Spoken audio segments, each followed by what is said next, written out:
Reading today from Srimad Bhagavatam, Canto 8, Chapter 15, entitled Bali Maharaj Conquers the Heavenly Planets. Text 36.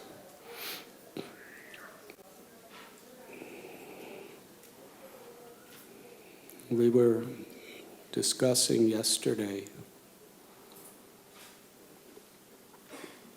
how Bali Maharaj was able to accomplish what he did.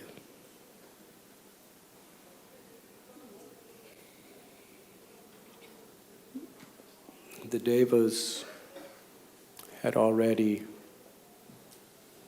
drunk to their full satisfaction that celestial nectar that was so incredibly precious. It was so precious that two bitter enemies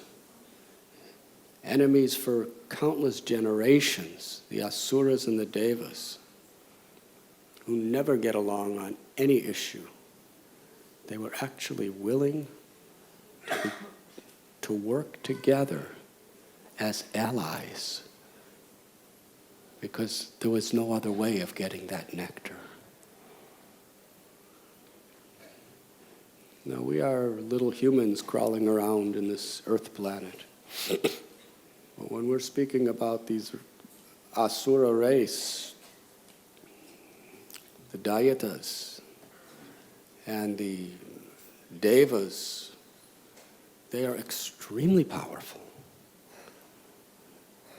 with extremely long lives, and greatly learned.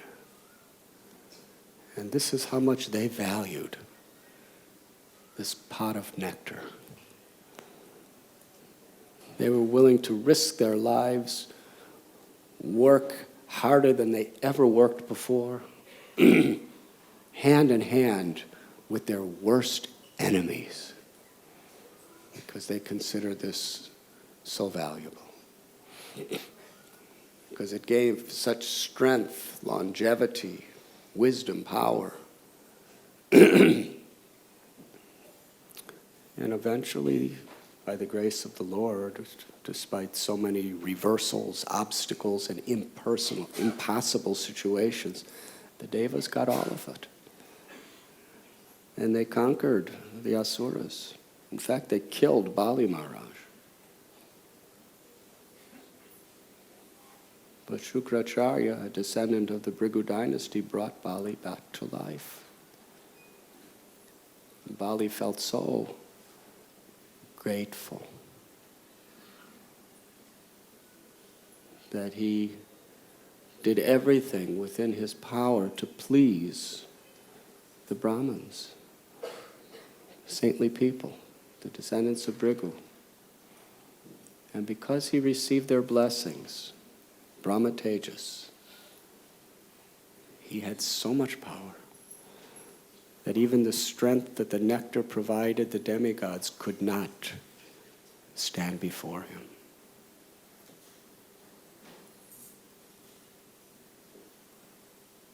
And Bali Maharaj, he was so empowered. Can you imagine? Just by looking at him,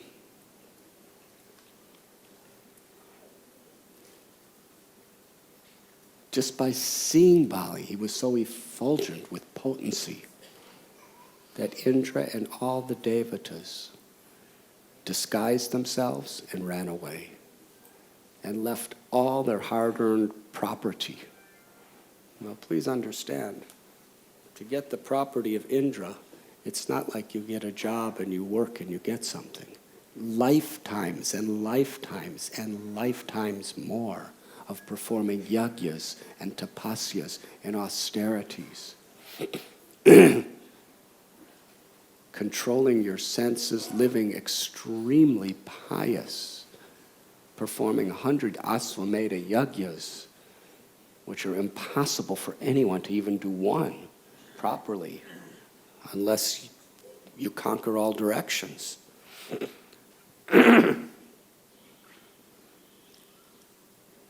That takes many, many lifetimes in order to get that position. And to leave it all behind and run away so that your enemy will just take it and enjoy it all. That was Bali Maharaj's power, just by seeing him, his enthusiasm. And how did he get it? It's explained here. Because with a very, very good heart, he pleased great souls and received their blessings. So in material society, culture is very much about respect and receiving blessings. In the Indian culture, when I came from the West, coming from the 1960s, where there was a war between the two generations. The young generation of those in their teens and 20s were having a cultural revolution against the older generation. And when I come to India and I entered into the homes of cultured families, I would see every morning the children would touch the feet of their parents and bow down and ask for blessings. Not just as a formality, but they were really asking for blessings. And the parents were giving heartfelt blessings before they went to school, before they went to work, before they went to play.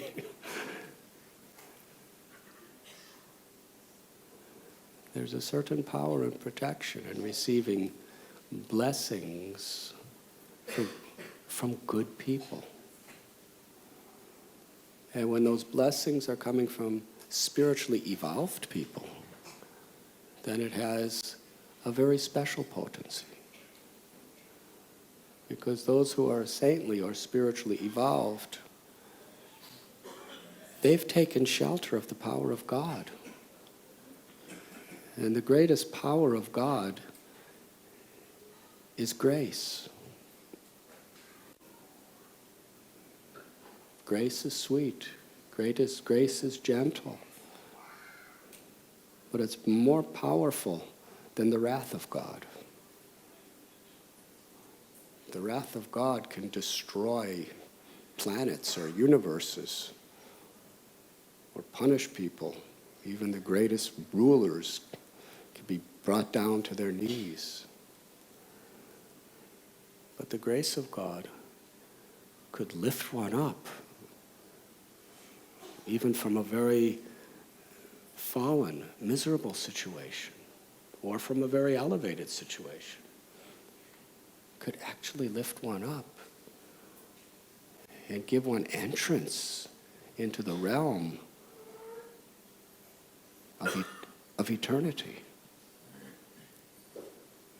Aparayami tashtvanyam prakritim vidimeva jiva bhuta mahabaho. Krishna tells in Gita that there are 8 material elements: earth, water, fire, air, ether, mind, intelligence, and ahankar or ego. And many subdivisions of these. But above and beyond that is another nature, the spiritual nature, which is the Atma, the soul, the Jiva, that gives power and life. This body is like a vehicle. Just as we see through the windshield of our car, we see through our eyes. Just as we make noise through the horn, we make noise through our tongue. We hear through our ears, feel through our skin, think through our brain, smell through our nose. But who is it that's experiencing. The body is just matter. Matter is not conscious, but it is that spiritual nature, that spiritual force. Prabhupada calls it the living force, which is the Atma, or the soul, which animates and experiences through this body. And how to realize in our present condition, since time immemorial, due to the ego, the ahankar, the soul is in a dream state thinking that I am this mind and I am this body, and we're forgetful of our own eternal nature. And we think when the body's dead, I'm dead. And when the body's in pain, I'm in pain. And we forget the love for God that is within us, and the unlimited ecstasy of that love. We're trying to find it somewhere, because it's our nature. It's our most fundamental need, to find unlimited love and to love unlimitedly. We're searching for it, we're groping for it, and whatever we could find that gives us some pleasure, that gives a semblance to that, we attach ourselves to those things. And different people look for it in different ways.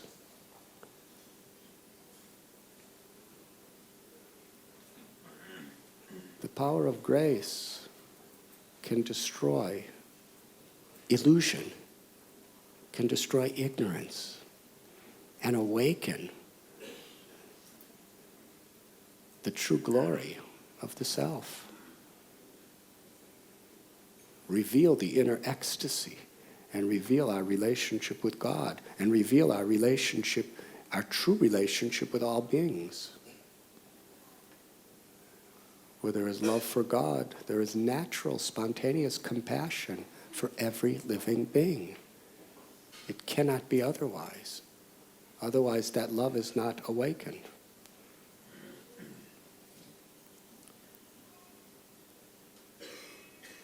So this is the power of God's grace. It can liberate us forever and bring us to the highest platform of eternal love and eternal fulfillment. So the saintly persons who are connected to that grace of God, having taken shelter of the Supreme Lord, that's what they have to give to the world. That's what they want to give to the world. But we have to be willing to accept it and to access it. Just like the sun wants to give sunlight to everyone without discrimination of who's fit or unfit. If we hide in a cave, we will not get any of the benefits of the sunlight. We'll have a vitamin D deficiency.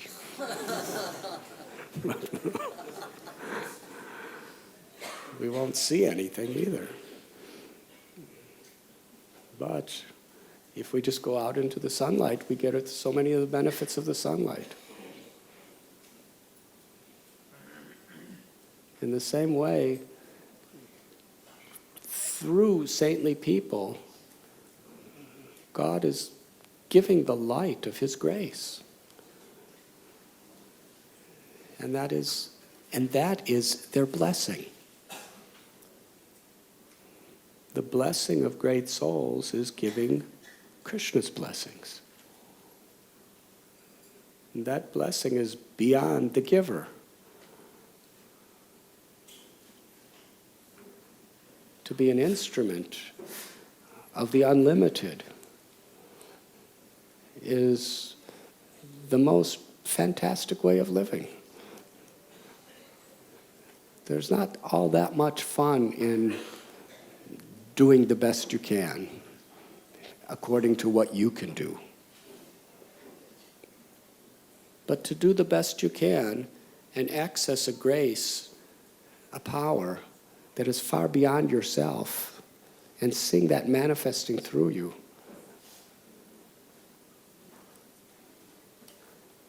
That has to humble you. You see, when you do something great yourself, you can easily become proud. But when you recognize that it's not me, there's something beyond me happening here. If you actually recognize that, you cannot become proud or arrogant. You become humble. Why me? This is the way the great saints think. Why is this happening through me? And therefore, such personalities, they're always seeking blessings. They're giving blessings without even giving. All they have to do is be pleased with you, and you get all the blessings. Because you cannot demand blessings. When we actually give satisfaction to a great spiritual personality, then through that satisfaction, Krishna or God showers unlimited blessings on you. And if you cause dissatisfaction to great personalities, then just the opposite happens. And God's not very satisfied. He withdraws his mercy.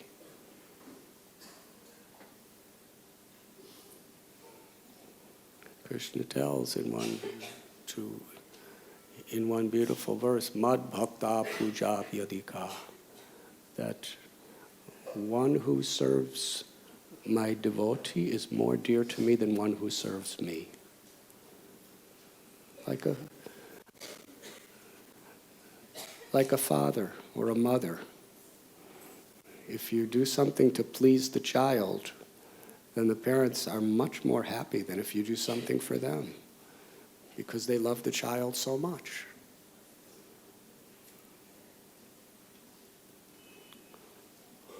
Or in the West, there is the saying, love me, love my dog.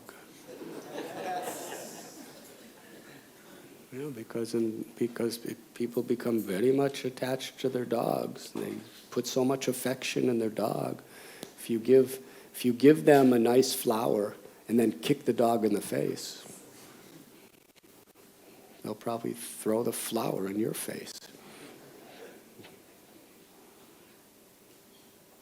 If you give a diamond ring to a mother and then punch her child, is she going to be happy with you?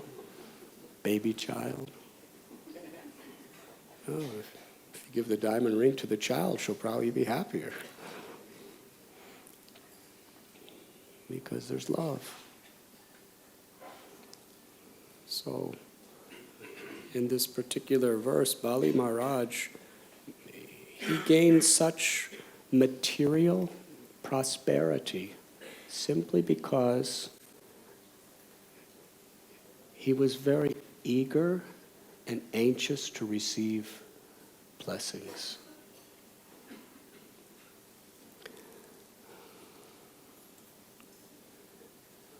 And we find in the future chapters, he's going to get the highest spiritual reward also, because he had that temperament of being very grateful. In order to receive blessings, first of all, blessings comes through the will and the instructions of the great souls. The spirit, the guru, the saints, they are giving instructions in how to live a pious life of good character and devotion to the Lord. And if we accept those instructions and live by them, then we receive the blessings. It's not some supernatural thing where somebody has to come up and touch your head to give you blessings. That touching head stuff is a very cheap blessing. the real blessing is in their words. And when we actually apply their words to our life and live by that type of pure, humble, and sincerely devotional character, then we are accepting the blessings. And with that blessings comes that unlimited grace, by which one can overcome all obstacles.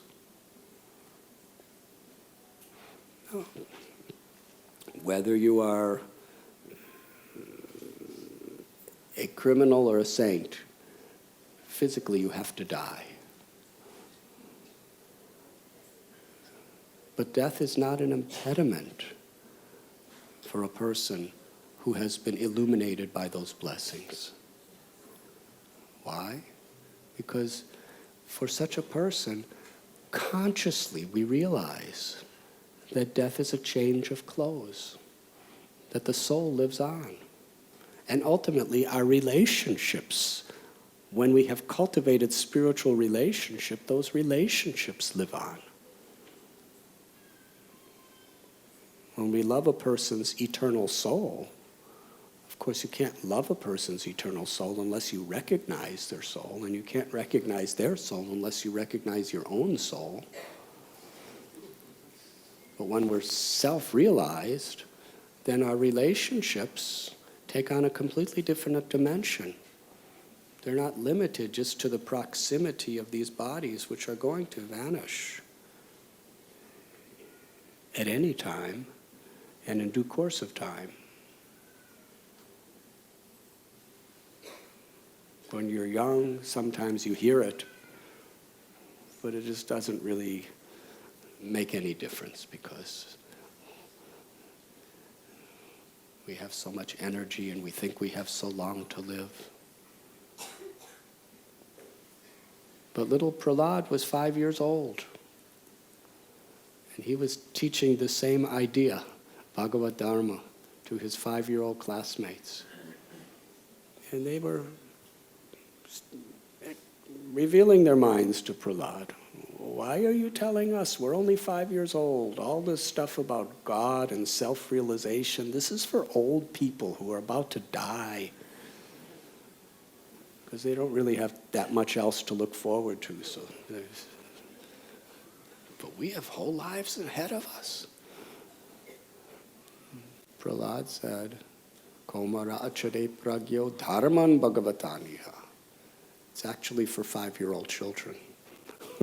It's for everyone, because you don't know if you'll live one more day.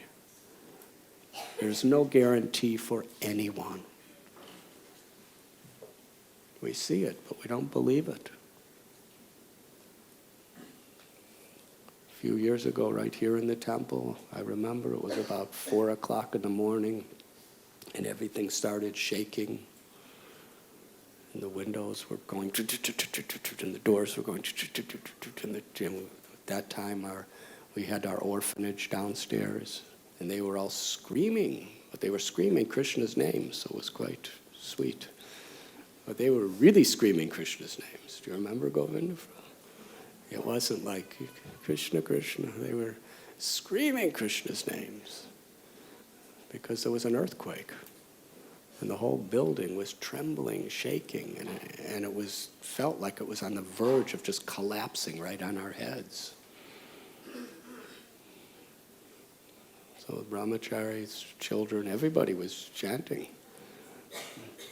Krishna was just playing his flute. No problem for him. And it stopped, but just a couple hundred miles away from here, there were 12,000 people killed within a few minutes. And the vast majority of them were young people, housewives. The mothers, they put their idli mix together so in the morning they could easily make breakfast. They never were thinking that idli mix would never be used. The children had their plans for the next day of school or play. No one had any conception that they would never wake up. But there were about 15,000 people who never woke up. And a couple years later, the same thing happened in Gujarat, a few hundred miles away. A couple years after that, there was that tsunami. And every day, people fall off trains or get car crashes. So, we don't want to just dwell on these negative things, but they should sober us. Because unless we understand the imminence of death, we never really take advantage of the beauty of life. How precious every moment is. And what real life is about. Accessing that eternal nature which is beyond birth and beyond death. Which every great spiritual tradition throughout history has been focusing on that. On the consciousness beyond matter. That's the animating force, the real you, the real me.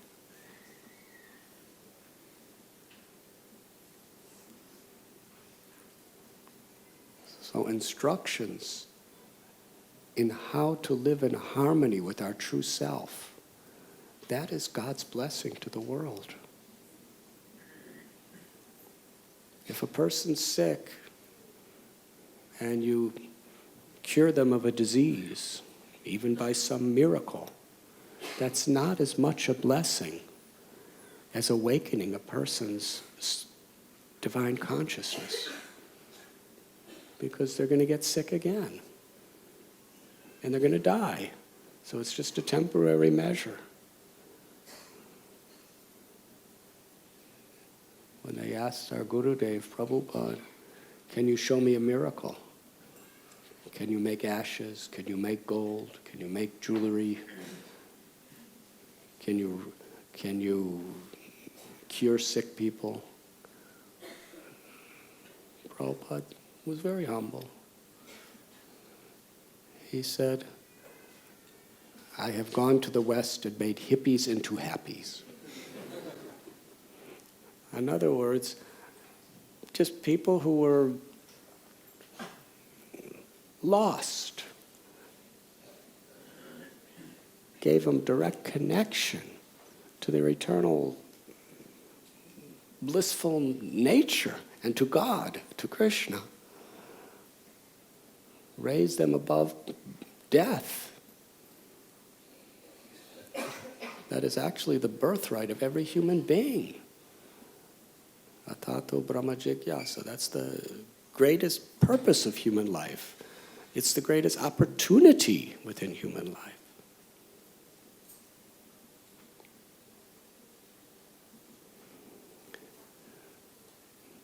And accessing blessings is such an important part of this.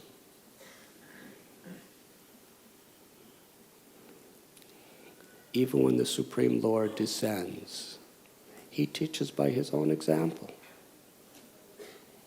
We read about the greatest saints and the greatest avatars. Jiva Goswami, greatest scholar that ever lived.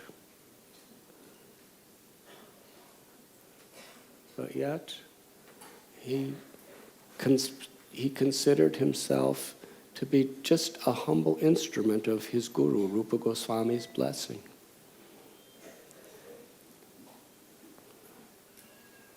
There's that beautiful story when one proud scholar came to defeat Rupa and Sanatana Goswami in debate and get their signature on a certificate that they were formally defeated by him. And Rupa and Sanatana Goswami said, there's no need to debate with us, because you're better than us anyway, so just give us the certificate and we'll sign it. They signed it. They didn't care what people thought. And then he was going around showing everybody. And Jiva Goswami said, they could have defeated you. They're just they're just not arrogant like you. That they want to be famous for being great scholars. They're using their scholarship to understand the truth, not to make themselves prestigious. To defend their name, I will debate you. And he was their nephew and their student, and he debated and he defeated them. He defeated the scholar. And the scholar had to rip up all his signatures and leave. So Rupa Goswami chastised Jiva Goswami. Why you did that? He said, I was trying to defend your name, Guruji. He said, no. He said, you fell into the trap of using your scholarship for your own prestige. Now you have defeated him. And to live in Vrindavan, no one with even a trace of this type of arrogance should live in Vrindavan, so you should leave. Now, he could have just defended himself, but he accepted. Maybe I don't understand what my guru is saying, but it must be good for me. He must be right. Maybe I just don't. He must be seeing on a deeper level that it was due to pride that I did that. And he left. And he started performing tapasya. And eventually Rupa Goswami brought him back when he heard about Sanatana Goswami, and Rupa Goswami brought him back. And Rupa Goswami was so proud of him. He revealed to him the innermost confidential secrets of spiritual truths. Because he saw that his disciple was just so sincere. He had no ulterior motives. And Lord Ram, we read in Ramayan, Ram is the Supreme Lord incarnate in this world. Supreme Lord means Bhagavan, the possessor of all beauty, all knowledge, all strength, all wealth, all fame, and all detachment. That, according to the Vedas, is the definition of God. Bhagavan, the source of everything that exists. Krishna tells in Gita, all beautiful, wonderful things within this world are just a spark of my splendor, like a ray of the sun.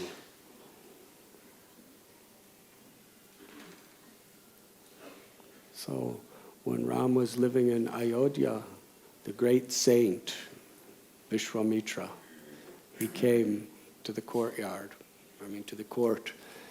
And the king, now Dasarat was not just like a political leader of today.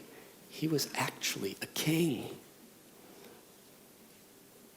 And in those days, long ago, there wasn't elections every 4 years.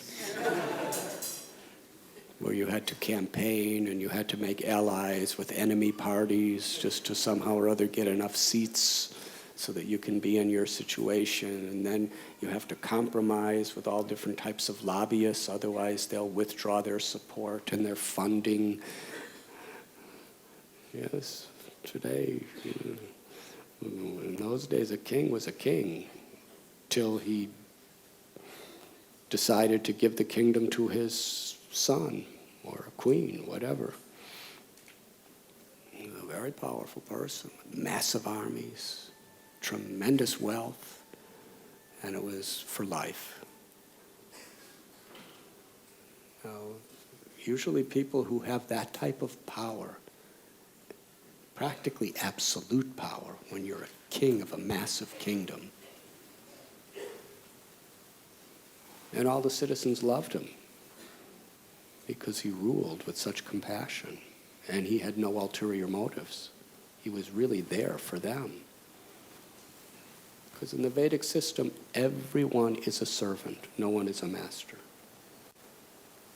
Only God is master. And even God likes to serve. So everyone's a servant. King means you give your life to serve the subjects you have in your kingdom. And the subjects are serving each other and serving the king. Everyone's serving. The guru is serving the disciples are serving the guru. Jivera Swarupoi Krishnara Nityadas, but everyone's in the spirit of service. That's spiritual consciousness. So here is Dasarat Maharaj. He's more than a billionaire. He's the proprietor of everything in his kingdom. And he's sitting on his magnificent throne. And in comes Vishwamitra. Vishwamitra's just wearing tree bark. He has no house. He has no home. He lives in the jungle, sleeping on the ground, no possessions. His only set of clothes is some tree bark around his body. And he comes in, but because he's a saintly person, he has attained the wealth and the power of self-realization. And Dasarat Maharaj understood that as a king, he had attained the wealth and the power of the things of this world, but it didn't compare to what Vishwamitra had.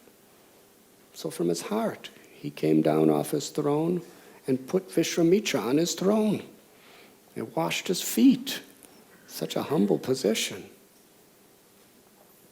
You know, washing feet is not like if you go to the hospital and you have a cut on your foot, then the doctor will wash your feet.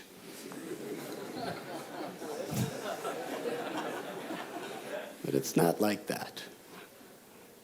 This is he's not getting paid for it. That's the main thing.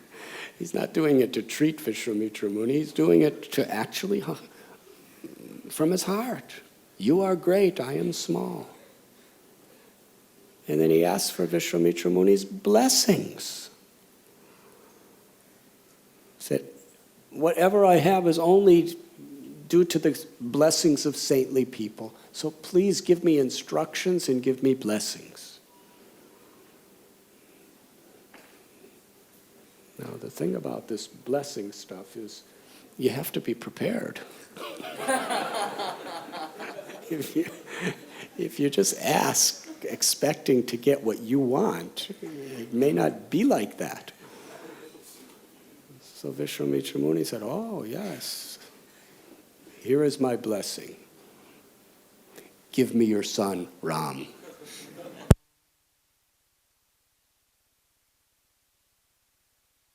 Than death.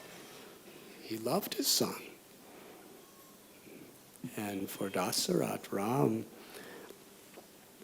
he may have been the Supreme Lord, but for Dasarat Maharaj, being the Supreme Lord was a detail. The real thing is he's my son.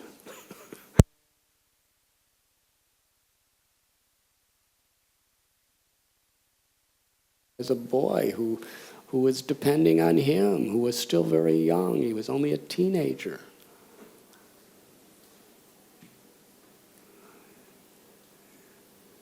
And you want to take him into the forest to fight against Rakshasas, very, very powerful, mystical demons? Vishwamitra Muni said, yes, I want to bring him to the forest. These Rakshasas, these demons with supernatural powers, they are harassing the saints. So I want your son to come. And Dasarat said, I will come with my whole army, but leave Ram home. Vishwamitra said, I want Ram. I don't want you, and I don't want your armies. And Dasarat tried to talk him out of his blessing. First he asked for a blessing, then he was doing everything within his mental power to talk him out of it. But Vishwamitra Muni was very focused. So eventually, Dasarat was thinking, and some other sages said, Dasarat, you don't want to displease this great personality. Give him Ram. And, he will protect Ram, don't worry. So they left. So Ram, the Supreme Lord, takes the blessings of his father before he goes. And then he takes the blessings of Vishwamitra Muni to go. Then he takes the blessings of his mother to go. And he goes. And then there's so many stories that happen there. When there actually did happen, that fight took place, Ram received the blessings of Vishwamitra first. And although Ram is the Supreme Lord, he wanted to teach. They came to one forest place where they, for the first time, they saw the river Ganges, the Ganga. And Ram was so enthusiastic. He asked Vishwamitra, please tell me about the history. Tell me about the greatness of the river Ganga. And Vishwamitra Muni, for a long time, he extolled the history and the power and the glories of the sacred river Ganges. And Ram was massaging his guru's feet and doing little services, bringing him wood to start fires to keep warm at night in the forest.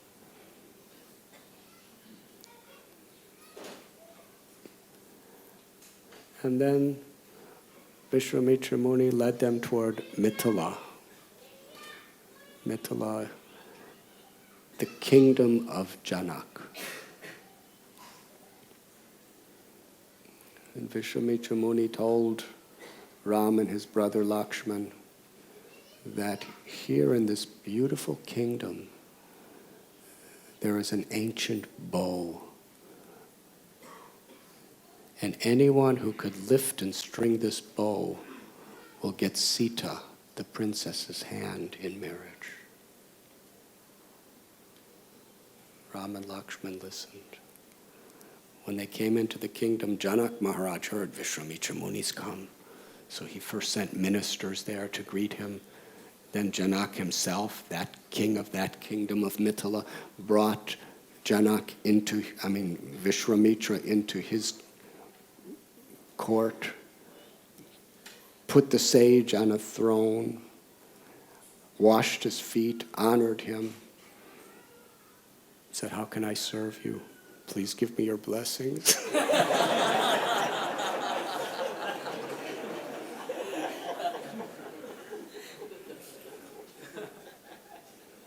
Vishwamitra said, I would like to see that bow. Oh, First he introduced who is Ram and who is Lakshman, the children of Dasarath Maharaj in Ayodhya. And immediately Janak was thinking, if only he could take my daughter Sita in marriage. Because,